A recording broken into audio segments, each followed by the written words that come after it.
Rise of nationalism in Europe की अगर हम बात करें तो आप जान रहे हो जो फ्रेंच आर्टिस्ट फ्रेडरिक सॉरियो के द्वारा 1848 में एक प्रिंट तैयार किया गया था जिसमें इन्होंने विश्व को एक नए रूप में देखने की मान्यताओं को अपने चित्र के माध्यम से स्थापित किया था।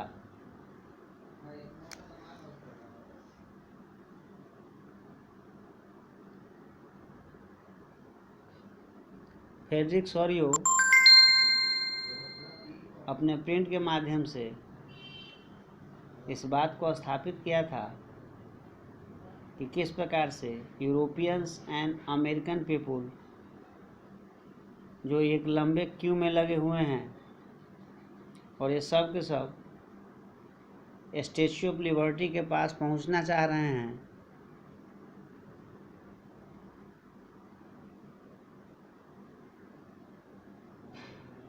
जिसको प्राप्त करना ही इनका प्रमुख उद्देश्य रहा है। इस चित्र ने यह भी दिखाया है कि एक फीमेल फिगर जो अपने हाथ में टॉर्च ऑफ इनलाइटमेंट लिए हुआ है एक हाथ में और दूसरे हाथ में charter of right of man, जबकि फोरग्राउंड में अगर आप देखो तो इस इमेज के इर्द गिर्द बहुत सारे अवशेष पड़े हुए हैं जो इस बात को दर्शाता है जो मोनार्की अब समाप्त हो गया और एक नए युग की शुरुआत होगी जो डेमोक्रेटिक या रिपब्लिक के नाम से जाना जाएगा। विश्व के सारे लोग आपस में ग्रुप्ड हुए थे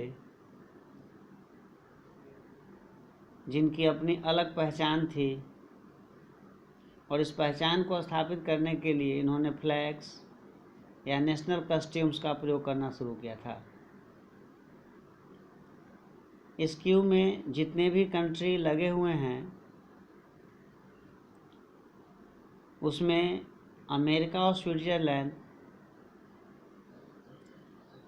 अपने गंतव्य को प्राप्त कर चुका है, जबकि उसके पीछे फ्रांस, जर्मनी भी डेमोक्रेटिक रिपब्लिक के गंतव्य को स्थापित करने के लिए प्रयत्नशील हैं। जर्मनी के पीछे Austria, two Sicily, Lombardy, Poland, England, Ireland, Hungary और रसिया, ये सब के सब इस क्यू में शामिल हैं। जितने भी संत हैं, चाहे वह क्राइस्ट हों या एंजल्स हों, ये सारे के सारे इस सीन को देख रहे हैं। फ्रेडरिक सॉरियो ने इस चित्र के माध्यम से वैश्विक भ्रातृत्व की बात की है। विश्व के सारे कंट्री आपस में एकजुट होकर के भ्रातृत्व की भावना को प्रमोट करें, इस मान्यताओं के बैनर तले इस चित्र को प्रकाशित किया गया था।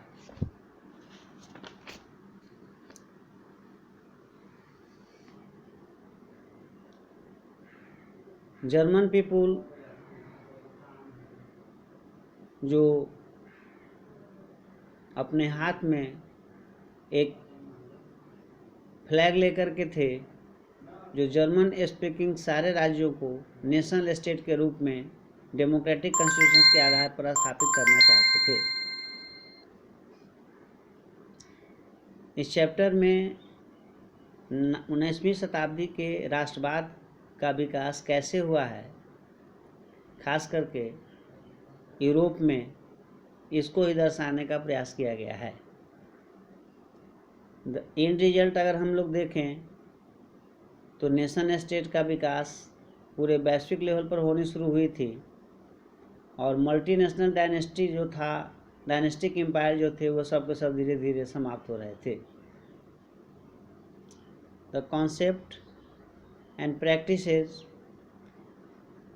जिसको इस चित्र के माध्यम से दिखाने का प्रयास किया गया था, वो निश्चित रूप से सेंस ऑफ कॉमन आइडेंटिटी को स्थापित कर रहा था, एक कॉमननेस की बात कर रहा था जो बिना फ्रीडम स्ट्रगल के संभव नहीं है। इस चैप्टर में हम लोग उस सारे प्रोसेस के बारे में जानेंगे जिसने 19वीं सेंचुरी यूरोप को एक राष्ट्र राज्य के रूप में स्थापित किया था। पहला यूनिट है इसका French revolution and the ideas of the nation. French revolution and the ideas of Nations की बात करें तो सबसे पहला जो एक्सप्रेशन था नेशनलिज्म का या फ्रांस की क्रांति के साथ ही आई थी 1789 के। फ्रांस जो फुल फ्लेज टेरिटोरियल स्टेट की स्थापना के लिए 1789 में एब्सोल्यूट मोनार्च को समाप्त करके और नई सिस्टम को प्रमोट करना चाहता था। इसी के क्रम में